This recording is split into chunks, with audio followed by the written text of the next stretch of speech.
Welcome to a long-delayed Bruckner200 video.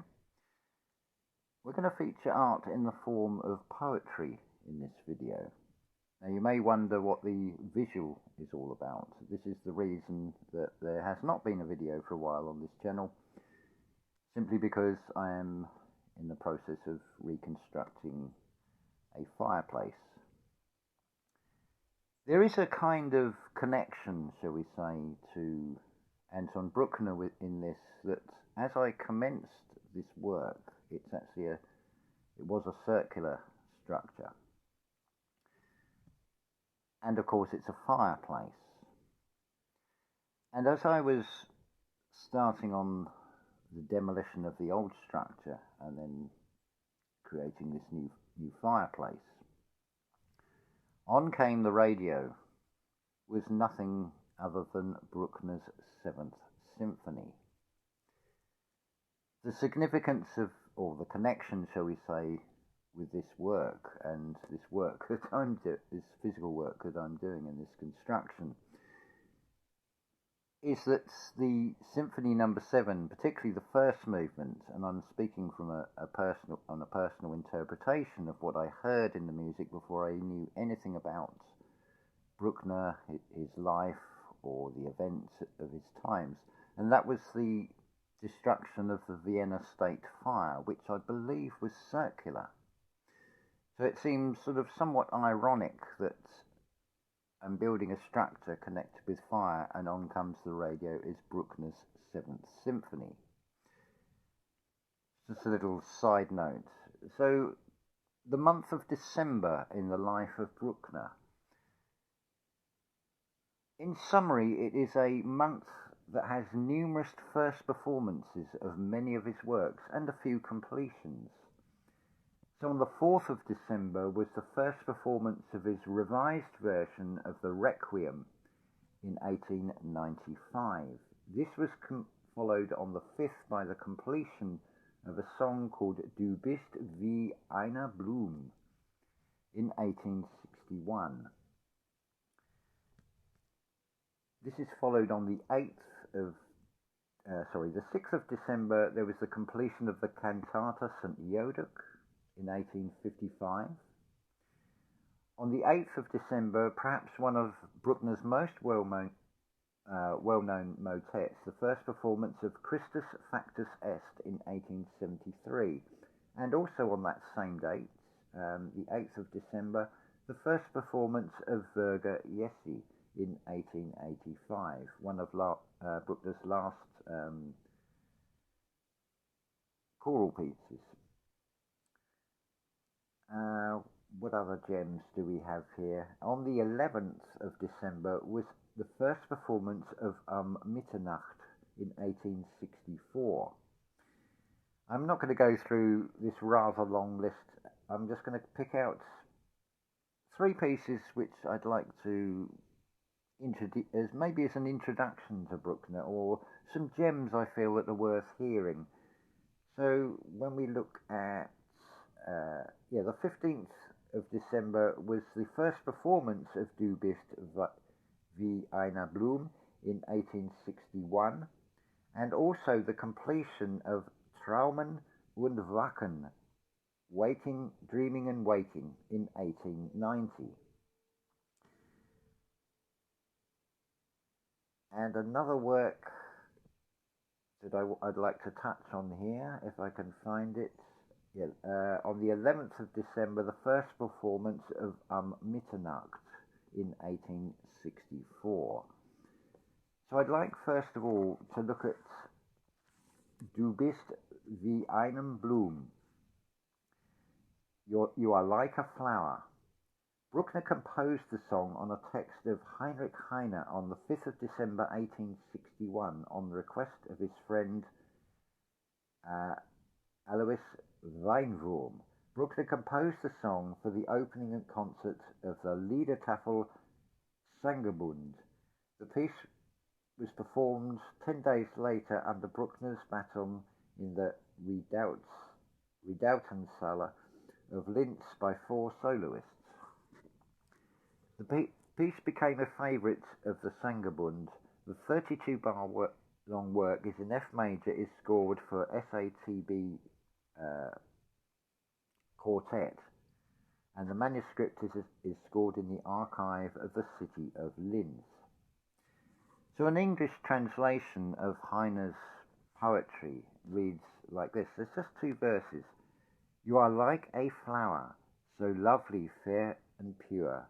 I gaze at you, and wistful melancholy slips into my heart. It's as though I ought to place my hands upon your head and pray God to ever keep you so pure, fair and lovely. The second work I'd like to look at that I've already mentioned, if I can find the page in this book, one moment. Träumen and Wachen, Dreaming and Being Awake, which Bruckner composed on the 15th of December 1890. What can we say about this? It's a 75-bar long work in ABA form and is scored in A flat major for double tenor and bass choir with tenor soloist. The first 24 bars are sung by the choir. On bar 25, Und die Liebe, die du fühlst, the text is taken over in D flat major by the tenor soloist with accompaniment of humming voices. So the text, which is a setting of a poet Franz Grillparzer's drama Die Traum und Leben, A Dream is Life, reads as follows. Shadows are the goods of life. Shadows its joys.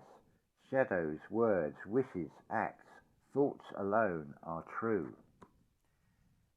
And the love that you feel, and the good that you do, and awakening only in the sleep, when you once rest in the grave.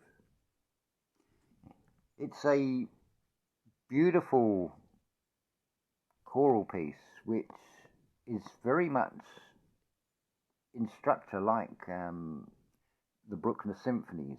Again, it's ironic that I'm working on a structure and how often Bruckner, particularly in his symphonies, is spoken of as symphonic blocks of sound and the architecture of Bruckner's symphonies.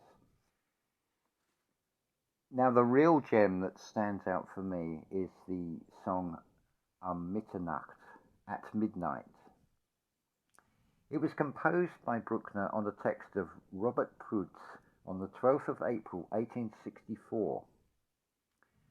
The piece was performed on the 11th of December in the same year by the Sangerbund in the Redoutensaal under Bruckner's baton. And it's a beautiful piece. It's very reminiscent of Schubert with a piano accompaniment. Excuse me. It's a 56 long bar work in F minor and it's scored for tenor bass choir, alto soloist and piano. In strophe 1, the F minor key forms the mystic background from which the men's choir, accompanied by pedal points and unison lines on the piano, emerges in open fifths.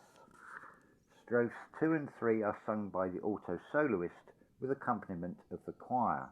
In strophe 4, the melody of strophe 1 is sung again by the choir and the soloist. Bars 14 to 16, end of strophe 1, and bars 27 to 34, strophe 3, are sung a cappella. The song ends pianissimo in the piano alone, and it has this very haunting melody and very reminiscent of Schubert. And it is pure poetry, the words that Bruckner has said. It's fascinating how Bruckner's secular works, non-religious texts basically, They're not commissions. They seem to be something that Bruckner did of his own volition or upon request. So the text for Mitternacht is, at midnight, in the grave hour, sounds often a wondrous tone. It is like from mother's dear mouth, a friendly, consoling song. In sweet, unheard tears, it loosens the heart's anxious pain, and all discouraged longing, and all sorrow are cradled. As if the May of life returned, the heart delightfully beats, the sounds flow, songs sprout, the soul becomes young and pure. So sounds, sorry, I'll read that again. So sounds often the silent ringing, but I never understand the tune. Only sometimes I might interpret as if it were the melody of childhood. So I shall put the link in the description to the 3 songs that I've highlighted, and maybe they'll be your first introduction to Bruckner. Maybe they will, or if you are familiar with the symphonic works of Bruckner, maybe this will show you another aspect of Bruckner. But also, I feel that particularly in this last song, At Midnight, that you can hear the symphonic processes and structure that Bruckner uses in his symphonies. So I hope you have found this entertaining, and I hope this intrigues you, or out of curiosity, just to listen to the pieces of music, which I shall pick out and put into the playlist in the description of this video. Thank you very much for listening.